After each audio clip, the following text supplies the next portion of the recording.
और हेडलाइंस के बाद आप देखिए बिहार हिंसा से जुड़ी खबरें 9 सेकंड में। बिहार के सासाराम में फिर बवाल। आज सुबह सासाराम के मोचीटोला इलाके में एक घर पर बम गिरा, कोई हताहत नहीं। बिहार के सासाराम में आज सुबह की बमबाजी के बाद फिर भारी तनाव। पुलिस की टीम लगा रही है बम फेंकने वालों का पता। सासाराम में फिर हुई बमबाजी के बाद हरकत में आया पुलिस प्रशासन। हालात से निपटने के लिए एसएसबी जवानों ने संभाला मोर्चा। तनाव वाले इलाके में किया फ्लैग मार्च। सासाराम के कुछ इलाकों में अभी तनाव है। रात 9 बजे आरएएफ के जवानों ने किया फ्लैग मार्च। लोगों से अपील अफवाहों पर ध्यान न दें। सोशल मीडिया पर कड़ी निगरानी रखी जा रही है। भारी संख्या में पुलिस बल तैनात। घर में हुए धमाके की जांच में जुटी पुलिस। शनिवार की रात सासाराम के एक घर में हुआ था धमाका। एफएसएल की टीम को एक्सप्लोसिव बरामद। इलाज के बाद आरोपी को किया जाएगा गिरफ्तार।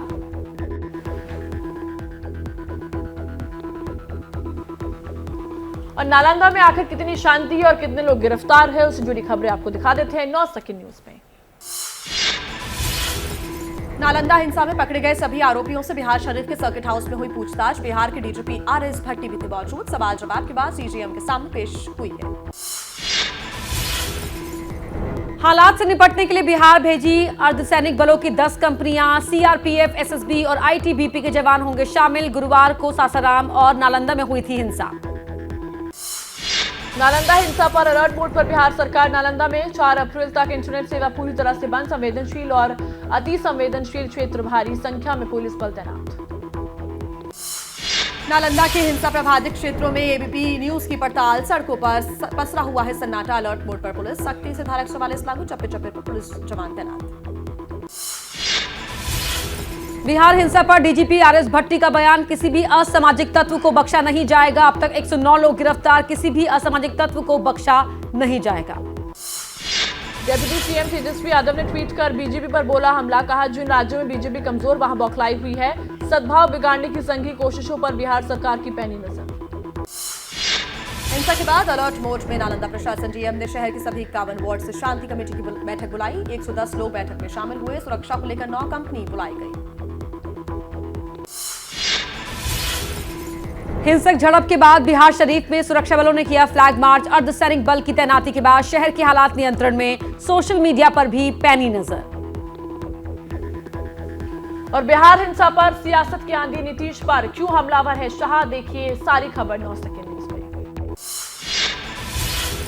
बिहार के नवादा की रैली में गृह मंत्री अमित शाह का नीतीश सरकार पर निशाना। बोले नीतीश से नहीं संभल रहा है बिहार। मोदी जी ही बिहार में कानून व्यवस्था ठीक करेंगे। नवादा की रैली में बोले अमित शाह, बिहार में बीजेपी को जिताइए, दंगा करने वालों को उल्टा लटकाकर ठीक कर देंगे। नवादा में अमित शाह करेगी बोले बीजेपी तुष्टीकरण की राजनीति नहीं करते। बीजेपी के शासन वाले राज्यों में दंगे नहीं होते। नवादा की रैली में अमित शाह ने भरी हुंकार। कहा बिहार की जनता ने तय किया है कि 24 के लोकसभा चुनाव में राज्य की सभी 40 सीटों पर कमल खिलेगा। बिहार में सांप्रदायिक हिंसा के बाद सांसद चिराग पासवान ने की राष्ट्रपति शासन लगाने की मांग। गृह मंत्री अमित शाह को लिखी चिट्ठी। नवादा की रैली में बोले केंद्रीय मंत्री गिरिराज सिंह, बिहार बंगाल के रास्ते पर चल चुका है। नीतीश लाचार हो गए हैं। नीतीश की पार्टी जेडीयू ने बीजेपी पर साधा निशाना। प्रेस कॉन्फ्रेंस कर कहा बीजेपी राज्य के लोगों को गुमराह कर रही है। जेडीयू का अमित शाह से सवाल पूछा। केंद्र सरकार ने बिहार में परमाणु बिजली संयंत्र का किया था वादा, बताइए कहां लगा। केंद्रीय मंत्री नित्यानंद राय का नीतीश सरकार पर निशाना। कहा बिहार की कानून व्यवस्था बिल्कुल चौपट हो गई है। और इस वक्त बीजेपी के प्रवक्ता संबित पात्रा प्रेस कॉन्फ्रेंस कर रहे हैं, सीधे रुख करते हैं। ने राहुल गांधी को डिफेमेशन की केस में ओबीसी समाज अर्थात पिछड़े वर्ग के लोगों के प्रति जाति सूचक शब्द का प्रयोग करने के लिए आपत्तिजनक टिप्पणी कर ओबीसी समाज को अपमानित करने के लिए उन्हें दोषी करार दिया था और उन्हें दंडित भी किया था। और जिसका फल यह रहा, जिसका नतीजा यह रहा कि राहुल गांधी जो वायनाड से सांसद हैं, देश के कानून के मुताबिक, और वह भी वो कानून जो जब यूपीए की सरकार थी उस समय ये कन्विक्शन पर डिस्क्वालिफिकेशन होगा, यह कानून कांग्रेस द्वारा ही लाया गया था, यूपीए की सरकार द्वारा ही लाया गया था। और आपको याद है राहुल गांधी ने नॉनसेंस कह के उस ऑर्डिनेंस को भी फाड़ा था। उसी कानून के अंतर्गत राहुल गांधी जी अपने सांसद सदस्यता से लंबित अर्थात डिस्क्वालीफाई भी हुए।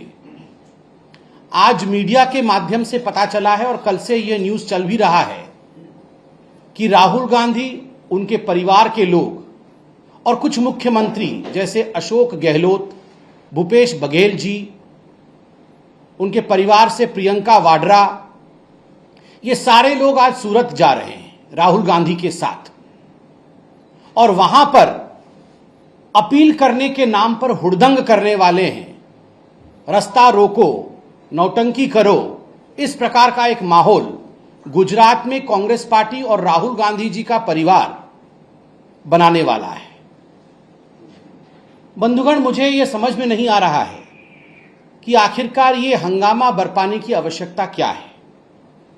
आप सोच के देखिए, जहां तक भारतीय जनता पार्टी का सवाल है, हम कुछ प्रश्न राहुल गांधी और कांग्रेस पार्टी से पूछना चाहते हैं कि क्या यह हकीकत नहीं है कि राहुल जी, आपने ओबीसी, अदर बैकवर्ड क्लास, जो हमारे पिछड़े वर्ग हैं, उस जाति में आने वाले हिंदुस्तान के तमाम लोगों के लिए आपने जाति सूचक शब्द का प्रयोग किया। उन्हें आप चोर कह के आपने उन्हें संबोधित किया, उन्हें गाली दी, उन्हें अपमानित किया। और देश के कानून के अंतर्गत जब केस चलता है तो स्वाभाविक रूप से आज ढोल नगाड़े के साथ, ताम झाम के साथ, अपने परिवार वालों के साथ और कुछ मुख्यमंत्रियों के साथ आप आज सूरत जा रहे हैं। क्या आप न्याय प्रक्रिया पर प्रेशर डालना चाहते हैं? क्या आप भारत के न्याय प्रणाली जो है, न्यायपालिका जो है, इंडियन जुडिशियरी, उसके ऊपर प्रेशर डालना चाहते हैं? आपको अपील करना था, यह तो एक लोकतांत्रिक अधिकार है। आप, हम, हर कोई अपील में जा सकता है। आपको यह अधिकार निचली अदालत ने दिया था और अपील करने के प्रक्रिया में एक ही वकील काफी होता है या आपके एक बैटरी ऑफ वकील जाकर अपील कर सकते हैं किसी कोर्ट में। मगर वकीलों को अलग, वकील तो अलग करेंगे अपना काम, मगर वहां पर हुड़दंग करने की मानसिकता के साथ अपने मुख्यमंत्री अशोक गहलोत जी, भूपेश बघेल जी, प्रियंका वाड्रा जी, इन सब को लेके जाके आप क्या करना चाहते हैं? दूसरा, हमें आश्चर्य हो रहा है कि आपने ओबीसी के लिए आपत्तिजनक शब्द का प्रयोग किया, उन्हें अपमानित किया और अब यह आपकी धृष्टता है। आप सोच के देखिए, आप सूरत में जाकर आज गुजरात में जले में घी और कटे में नमक डालने का काम करना चाहते हैं। ये ओबीसी समाज के प्रति उनको जिस प्रकार से आपने गाली देने का काम किया है, the way you have abused the OBC community, आज आप सूरत में जाकर जले में घी, उनका दिल जल रहा है, उस पर आप घी डालेंगे और कटे में नमक, उनका जो घाव बना है आपके गाली से, उस पर नमक डालने और नमक मलने का काम करने वाले हैं। You are only going to augment the kind of words that you have used for the OBC community. You are only going to augment the insult that you have thrown on the OBC community by going and staging this kind of protest in Surat. Our question is, are you trying to pressurize the Indian judiciary through these gimmicks of yours?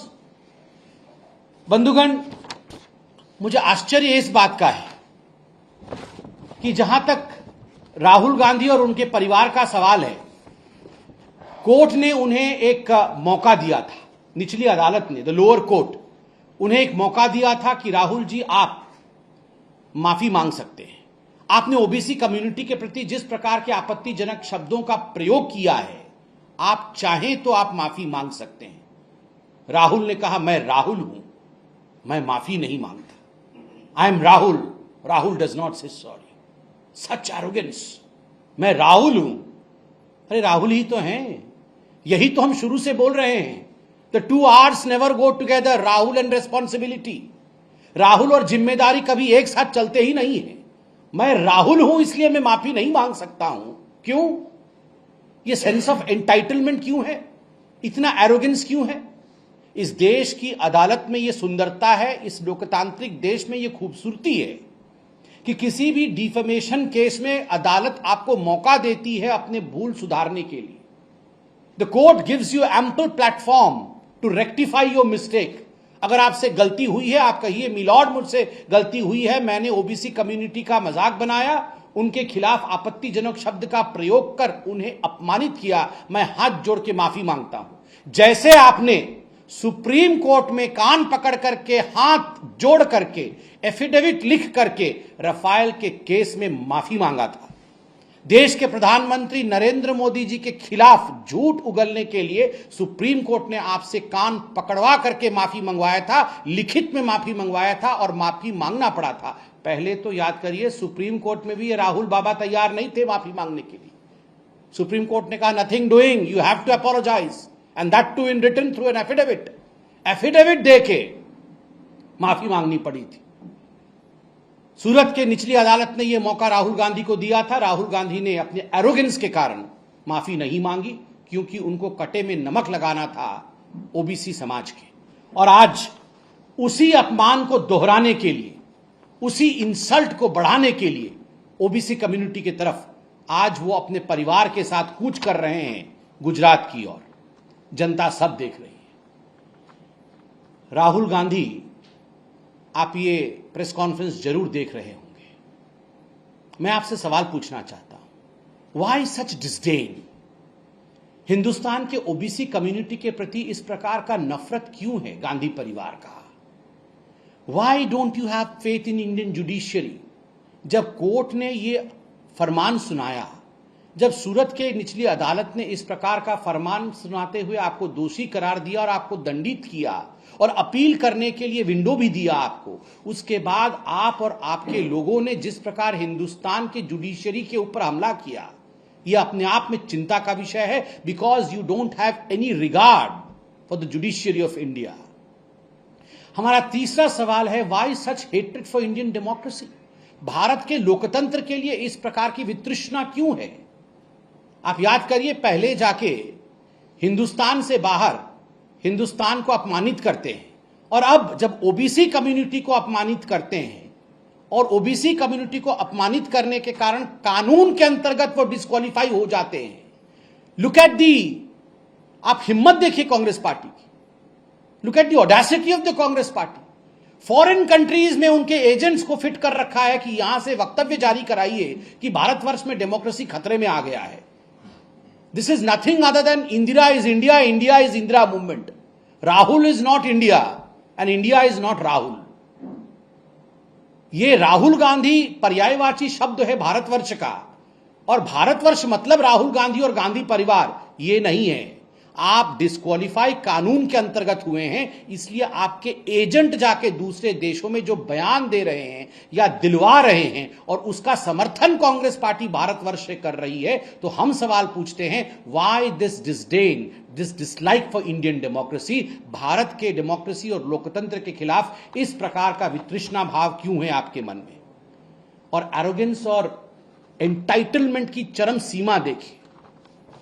उनके जो बहुत बड़े नेता हैं, राज्यसभा में सांसद हैं, बकायदा प्रेस कॉन्फ्रेंस करके प्रमोद तिवारी जी कहते हैं ये तो गांधी परिवार के लोग हैं, ये राहुल गांधी है। देश का कानून अलग होना चाहिए गांधी परिवार के लिए। क्यों भैया?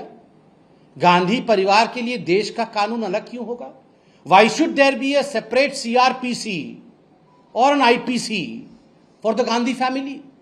आप किस प्रकार का घमंड, किस चरम तक एरोगेंस जा सकता है? देखिए कि देश का एक नूतन कानून होना चाहिए, एक अलग कानून होना चाहिए। There should be a separate law just because they belong to a Gandhi family. इसलिए जो राहुल गांधी के साथ हुआ कोर्ट में वो उचित नहीं है, क्योंकि ये तो गांधी परिवार का है। मतलब आप और हम सेकंड कैटेगरी के इंडियंस हैं, और ये गांधी परिवार के लोग, यही हमारे शहंशाह और शहजादे हैं। ये इस प्रकार की भावना से अब भारतवर्ष निजात पा चुका है, अब भारतवर्ष उसमें नहीं है। और मैं अंतिम प्रश्न जो आज कांग्रेस पार्टी से पूछना चाहता हूं और आप लोगों को भी सूचित करना चाहता हूं कि बंधुगण, कांग्रेस के अंदर भी डबल स्टैंडर्ड्स है, दो मानदंड है। आप देखिए, सन 1996 में कैश फॉर वोटिंग स्कैम के कारण तत्कालीन प्रधानमंत्री पीवी नरसिम्हा राव जी के ऊपर केस चला और लगभग 2000 में उन्हें हिंदुस्तान के एक निचली अदालत ने दोषी करार दिया और उन्हें 3 वर्ष का जेल करार दिया कि 3 वर्ष के लिए तत्कालीन प्रधानमंत्री पीवी नरसिम्हा राव को जेल जाना पड़ेगा। क्या एक दिन भी सोनिया गांधी या गांधी परिवार का कोई भी व्यक्ति पीवी नरसिम्हा राव को बचाने के लिए, या यह अन्याय हो गया, लोकतंत्र समाप्त हो गया, क्या एक भी व्यक्ति पीवी नरसिम्हा राव जी के घर गया? क्या एक भी व्यक्ति गांधी परिवार का सड़क पर अपील कर रहा था या सड़क पर संघर्ष करता हुआ नजर आया, सड़क पर नौटंकी करता हुआ नजर आया, सड़क पर हुड़दंग करता हुआ नजर आया? अरे गांधी परिवार तो छोड़िए, कांग्रेस का एक भी व्यक्ति पीवी नरसिम्हा राव के साथ उस समय खड़ा नहीं था। पीवी नरसिम्हा राव जेल जाए तो ठीक है, मगर गांधी परिवार का कोई व्यक्ति अगर पकड़ा जाए तो कानून बदल दो, क्योंकि यह तो गांधी परिवार का है। इतना ही नहीं, डीके शिवकुमार आप जानते हैं, कर्नाटक के इनके नेता हैं। डीके शिवकुमार के ऊपर न जाने कितने केस चल रहे हैं, भ्रष्टाचार के केस चल रहे हैं, ईडी सीबीआई के केस चल रहे हैं। आप मुझे बताइए, ये भ्रष्टाचार और ईडी सीबीआई के केस को लेकर राहुल बाबा, प्रियंका जी और उनका पूरा कुनबा जो है वो तो सड़क पर उतर आती है, मगर डीके शिवकुमार को बचाने के लिए गांधी परिवार कितनी बार सड़क पे उतर गया? क्या आपने प्रियंका वाड्रा या राहुल गांधी को एक बार भी ये कहते सुना प्रेस कॉन्फ्रेंस करके कि अरे डीके शिवकुमार जी के ऊपर जो हुआ उससे हिंदुस्तान का लोकतंत्र समाप्त हो गया? नहीं, ये इसलिए नहीं कहा क्योंकि DK Shivakumar does not belong to the Gandhi clan. अगर गांधी परिवार में से किसी से ईडी ने पूछताछ कर ली और अगर कोर्ट ने उन्हें दोषी करार दिया तो हाय तौबा, यह कैसे हो सकता है? शहंशाह और शहजादे इनको पकड़ लिया जाए, यह नहीं हो सकता है, क्योंकि हम हिंदुस्तान से ऊपर हैं। और उत्तर प्रदेश में अजय कुमार लल्लू, आप तो जानते हैं वो कौन है। अजय कुमार लल्लू उत्तर प्रदेश के कांग्रेस के अध्यक्ष रहे, और जैसे राहुल गांधी आज ओबीसी समाज के डिफेमेशन के केस में सजाताब हैं, उनको सजा दिया गया है, ठीक उसी प्रकार अजय कुमार लल्लू ने भी डिफेमेशन केस में उनके ऊपर केस चला था।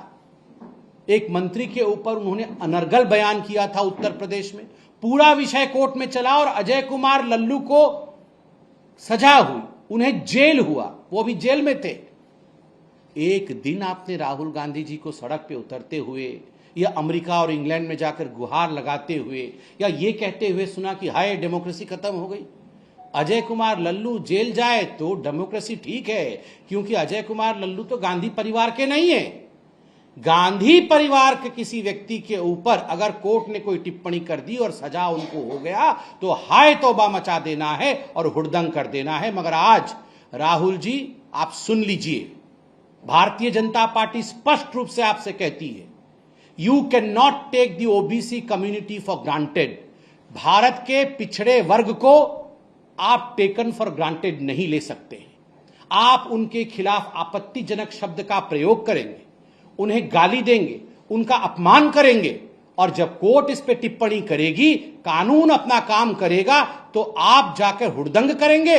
ये होगा नहीं, ये होगा नहीं। देश बदल चुका है, देश आगे बढ़ चुका है। आज हिंदुस्तान में एक ट्राइबल महिला सबसे पहली बार हिंदुस्तान की राष्ट्रपति बनी है।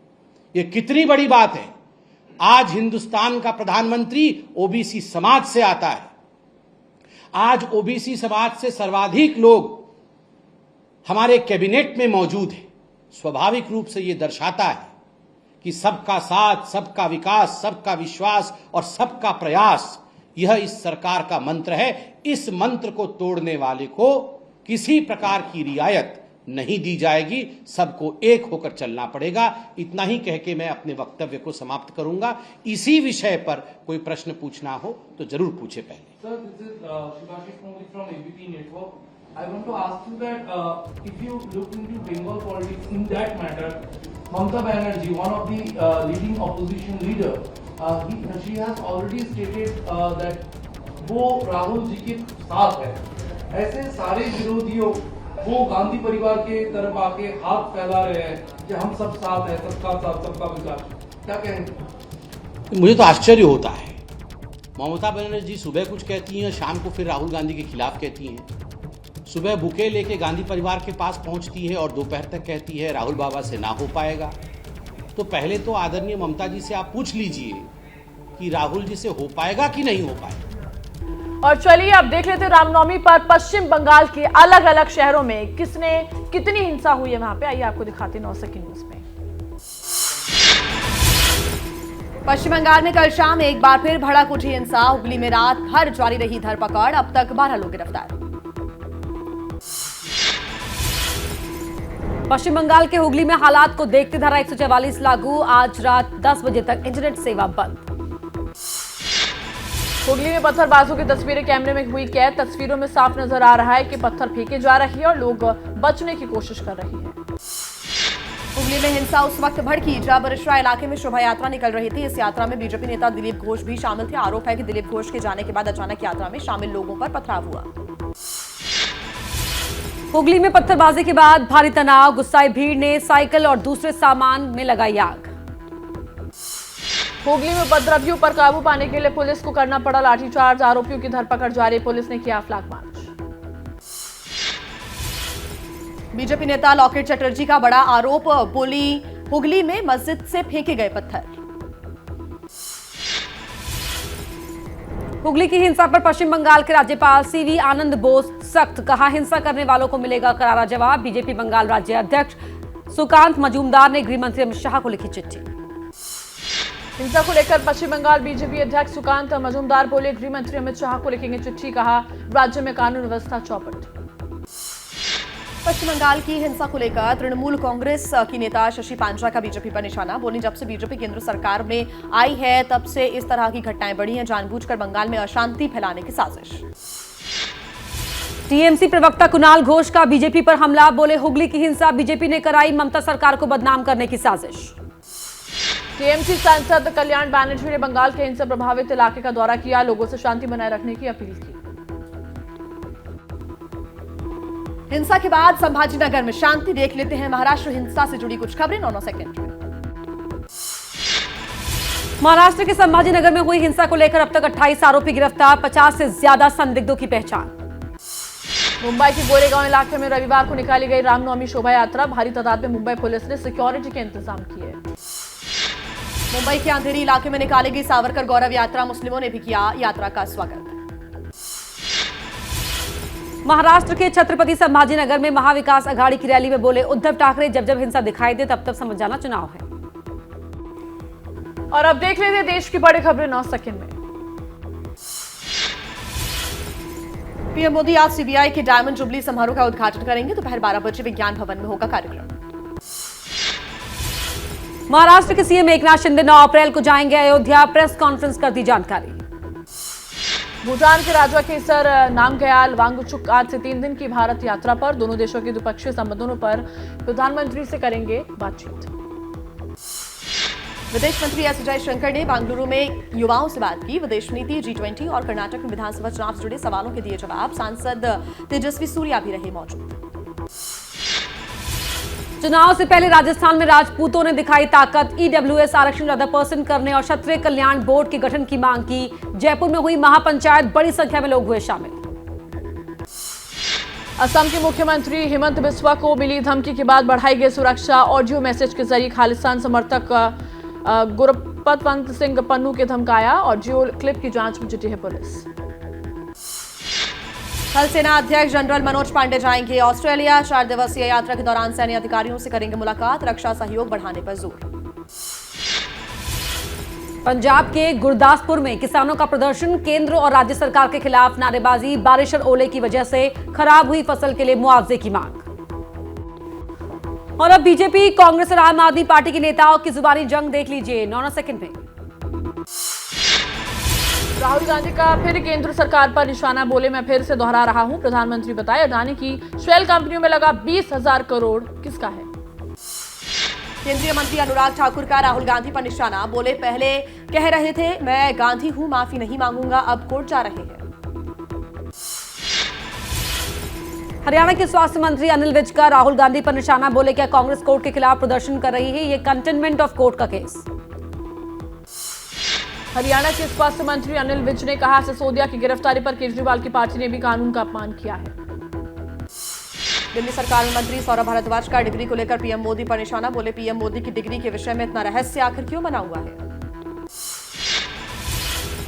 आम आदमी पार्टी के सांसद संजय सिंह बोले, अगर मोदी जी की डिग्री की जांच हो जाए तो इनकी सदस्यता रद्द हो सकती है। समाजवादी पार्टी के राष्ट्रीय महासचिव स्वामी प्रसाद मौर्य का योगी सरकार पर निशाना, अमेठी में बोले, हिंदू मुस्लिम करके समाज को बांटने की कोशिश कर रही है बीजेपी।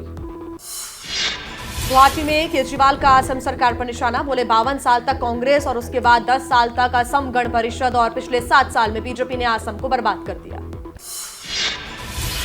असम के सीएम हिमंता बिस्वा शर्मा का केजरीवाल पर पलटवार, कहा, हम अतिथि को भगवान मानते हैं, लेकिन जब औरंगजेब आसाम आया था तो उसका स्वागत नहीं किया, इसीलिए केजरीवाल मेहमान बनने लायक नहीं। बीजेपी सांसद मनोज तिवारी का केजरीवाल पर हमला, जेल जाने के डर से खोला पीएम मोदी के खिलाफ मोर्चा, माहौल बनाने की कर रहे कोशिश, भ्रष्टाचार के सबूत जल्द ही मिलेंगे। और आइए अब देख लेते हैं देश की राजनीति की बड़ी खबरें 9 सेकंड में। गुजरात के सूरत कोर्ट में आज दोपहर 2 बजे मानहानि मामले में अपील दाखिल करने जाएंगे राहुल गांधी। राजस्थान के सीएम गहलोत समेत कांग्रेस के कई दिग्गज नेता भी रहेंगे साथ। मोदी उपनाम को लेकर राहुल की टिप्पणी पर सूरत के सेशंस कोर्ट ने 23 मार्च को सुनवाई थी, 2 साल की सजा को लेकर 30 दिन के अंदर करनी है अपील। राहुल के सूरत कोर्ट में जाने के वक्त प्रदर्शन की तैयारी में कांग्रेस है, कोर्ट के बाहर कांग्रेस कार्यकर्ता कर सकते हैं आज प्रदर्शन। संसद में आज भी हो सकता है हंगामा, राहुल को मानहानि मामले में दोषी करार दिए जाने के बाद कांग्रेस आक्रामक फिर उठाएगी अडानी मुद्दे पर जेपीसी जांच की मांग। कांग्रेस के सभी सांसदों की आज मल्लिकार्जुन खड़गे के साथ बैठक, आज भी काले कपड़े पहनकर संसद जाएंगे कांग्रेस सांसद। सूचना प्रसारण मंत्री अनुराग ठाकुर ने कहा कि विदेशी मीडिया नहीं तय करेगा भारत की दिशा, देश का मीडिया विदेशी मीडिया को हमारे देश का नैरेटिव सेट करने का मौका ना दे। दिल्ली में आज सामाजिक न्याय पर सम्मेलन में हिस्सा लेंगे कई विपक्षी नेता, डीएमके प्रमुख एमके स्टालिन, झारखंड के सीएम हेमंत सोरेन और बिहार के डिप्टी सीएम तेजस्वी यादव आएंगे दिल्ली। समाजवादी पार्टी के राष्ट्रीय महासचिव शिवपाल सिंह यादव ने राहुल गांधी की लोकसभा सदस्यता रद्द होने पर कहा, विपक्ष को खत्म करना चाहती है बीजेपी। अखिलेश यादव आज जाएंगे रायबरेली, दीन शाह गौरा ब्लॉक में कांशीराम महाविद्यालय में कांशीराम की मूर्ति का करेंगे अनावरण, स्वामी प्रसाद मौर्य का स्कूल है यहाँ। हनुमानगढ़ी के अखिल भारतीय संकट मोचन सेना के राष्ट्रीय अध्यक्ष संजय दास ने राहुल गांधी का किया समर्थन, कहा, अगर राहुल गांधी हनुमानगढ़ी आकर रहना चाहें तो उनका स्वागत है। मध्य प्रदेश में नाम बदलने का सिलसिला जारी है, सीहोर जिले की तहसील नसरुल्लाहगंज का नाम अब भेरुंदा होगा, राज्य सरकार ने नोटिफिकेशन जारी किया। चुनाव से पहले कांग्रेस का भोपाल के प्रदेश कांग्रेस कमेटी कार्यालय में धर्म संवाद, राज्यों के अलग अलग हिस्सों से जुटे पंडित और आचार्य। यूपी निकाय चुनाव पर केशव प्रसाद मौर्य ने कहा, कांग्रेस एसपी और बीएसपी की बैठकों पर ना दे ध्यान, जिनके वोट से कमल खिलना है उनकी तरफ ध्यान दे, एसपी इस बार साफ है। राजस्थान विधानसभा में राजेंद्र राठौड़ होंगे नेता प्रतिपक्ष, बीजेपी विधायक दल की बैठक में फैसला, केंद्रीय नेतृत्व को दिया धन्यवाद, डॉक्टर सतीश पुनिया होंगे उपाध्यक्ष। केसीआर की मौजूदगी में एनसीपी नेता सैयद अब्दुल कादिर मौलाना बीआरएस में शामिल हुए, मुख्यमंत्री केसीआर ने गुलाबी रंग का पटका पहनाकर पार्टी में शामिल किया। और अब 9 सेकंड न्यूज में बात कर लेते हैं उमेश पाल हत्याकांड में चुनाव की एंट्री, श्रद्धा मर्डर केस और देश में बढ़ते कोरोना केस की खबरों की। यूपी निकाय चुनाव को लेकर बहुजन समाज पार्टी की बैठक, माफिया अतीक की पत्नी शाइस्ता परवीन का मेयर का टिकट काटे जाने का औपचारिक तौर पर होगा ऐलान। नगर चुनाव के लिए उमेश पाल की जयपाल के नाम की अटकलें तेज, जयापाल के चित्र वाला पोस्टर वायरल, पोस्टर पर मोदी और योगी की भी तस्वीर है, जयापाल ने अब तक नहीं दी है सहमति। श्रद्धा वालकर हत्या मामले में आरोप तय करने को लेकर साकेत कोर्ट में सुनवाई आज, आफ्ताब के वकील ने आरोप लगाया कि जेल में आफ्ताब के साथ दूसरे कैदियों ने की मारपीट।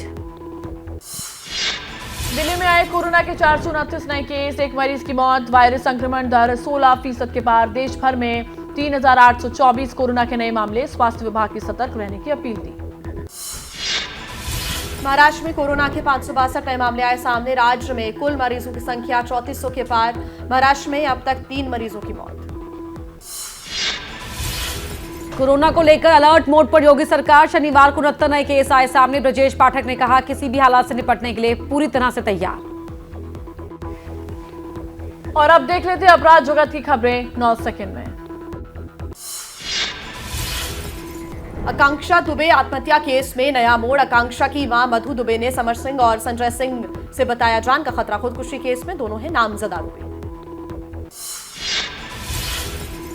यूपी के गाजीपुर में ईसाई मिशनरी की ओर से आयोजित प्रार्थना सभा में हंगामा। बीजेपी नेताओं ने किया विरोध। 200 महिलाएं हुई थी शामिल। मामले की जांच में जुटी पुलिस। यूपी के सोनभद्र में शराब पीने से मना करने पर पत्नी की पीट कर हत्या। वारदात को अंजाम देने के बाद आरोपी पति फरार। केस दर्ज कर आरोपी पति की तलाश में जुटी है पुलिस। विवाहित प्रेमिका से मिलने पहुंचा प्रेमी की जमकर हुई पिटाई। लोगों ने पेड़ से बांधा। वीडियो वायरल होने के बाद हरकत में आई पुलिस। कहा कानूनी कार्रवाई होगी। बुलंदशहर की केमिकल फैक्ट्री में धमाके के बाद पुलिस की बड़ी कार्रवाई। छापेमारी में भारी मात्रा में मौके से ज्वलनशील केमिकल की खेप बरामद। फैक्ट्री को किया गया सील।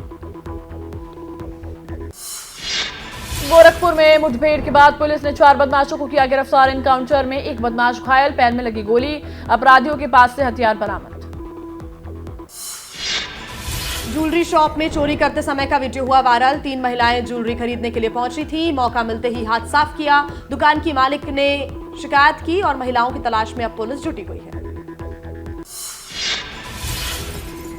यूपी के सीतापुर में सिपाही से ऑनलाइन ठगी का मामला आया सामने। 2 नाइजीरियन युवकों ने लगाया था चूना। 24 घंटे के अंदर पुलिस ने दोनों ही आरोपियों को गिरफ्तार किया। गाजियाबाद के शालीमार गार्डन क्षेत्र में 2 पक्षों के बीच मारपीट हुई। मारपीट की वीडियो सोशल मीडिया पर वायरल हो गई है। शिकायत के बाद हरकत में आई पुलिस। एटा में गैंगरेप का वीडियो वायरल होने के बाद एक्शन में आई पुलिस। युवती के पिता की शिकायत पर पुलिस ने मुख्य आरोपी को गिरफ्तार किया। बाकी आरोपियों की तलाश जारी है। 3 साल पुराना ये वीडियो है। और आइए अब देख लेते हैं अन्य राज्यों से जुड़ी बड़ी खबरें 9 सेकंड न्यूज में। मुंबई में मौत का स्टंट करते युवक का वीडियो वायरल। लड़कियों को बिठाकर कर रहा था मौत से खिलवाड़। वायरल वीडियो सामने आने के बाद बीकेसी थाने में स्टंटबाज को धर दबोचा। ओडिशा के कटक में क्रिकेट मैच के दौरान अंपायर की चाकू मारकर हत्या। नो बॉल के फैसले को लेकर हुआ था विवाद। आरोपियों की गिरफ्तारी की मांग को लेकर स्थानीय लोगों ने किया थाने का घेराव। देहरादून में भीषण सड़क हादसा। गहरी खाई में गिरी बस। घटना के वक्त 28 लोग थे सवार। 2 लोगों की मौत। 26 लोग घायल। घायलों को नजदीकी अस्पताल में कराया गया भर्ती। यूपी के हाथरस से आए भावुक। स्कूल शिक्षकों के प्रति छात्रों का दिखा लगाव। विदाई कार्यक्रम के दौरान छात्र हुए भावुक। क्लास टीचर के गले मिलकर फूट फूट कर रोए। डॉक्टर्स की करतूत से परेशान हुए चित्रकूट जिला अस्पताल के मरीज। अस्पताल के ही अंदर बुफर लगाकर डॉक्टरों ने जमकर लगाए ठुमके। डांस का वीडियो वायरल हुआ। वीकेंड पर गुलजार रहा नैनीताल। पल पल बदलते मौसम का लुत्फ उठाने देश विदेश से पहुंचे पर्यटक। कारोबारियों के चेहरे खिले। और 9 सेकंड न्यूज में चलते चलते देख लेते हैं खेल जगत की खबरें। आईपीएल में बीती रात राजस्थान रॉयल्स ने हैदराबाद को 72 रनों से हराया। राजस्थान रॉयल्स ने बनाया 203 रनों का विशाल स्कोर। लक्ष्य का पीछा करने उतरी हैदराबाद की टीम ने 8 विकेट के नुकसान पर सिर्फ 131 रन ही बनाए। राजस्थान के स्पिन गेंदबाज युजवेंद्र चहल ने सबसे ज्यादा 4 विकेट लिए। आईपीएल में कल खेले गए दूसरे मुकाबले में मुंबई इंडियंस की टीम महज 171 रनों पर ही ढेर हो गई। युवा बल्लेबाज तिलक वर्मा ने तूफानी अंदाज में बल्लेबाजी करते हुए नाबाद 84 रन बनाए। मुंबई इंडियंस से मिले 172 रनों के लक्ष्य को बैंगलोर ने मात्र 17वें ओवर में हासिल कर लिया। आरसीबी के लिए डुप्लेसी ने 73 रन बनाए और विराट 82 रन पर नाबाद रहे। आईपीएल में आज खेला जाएगा टूर्नामेंट का 6वां मैच। लखनऊ सुपर जायंट्स और चेन्नई सुपर किंग्स के बीच मुकाबला। क्या मजबूरी है मेरी बताइए। मैं अभी आपको बताती हूँ कि मैंने ओए होए होए होए नमकीन के चटकारे लेते हुए टकटकी मार के डिबेट शो को पॉज रिपीट कर करके देख रहे हैं जोगिंदर जी। इनकी तरह आप भी देखें अपनी फेवरेट डिबेट्स को रिपीट कर और डाउनलोड कीजिए एबीपी लाइव ऐप अपने स्मार्ट टीवी पर।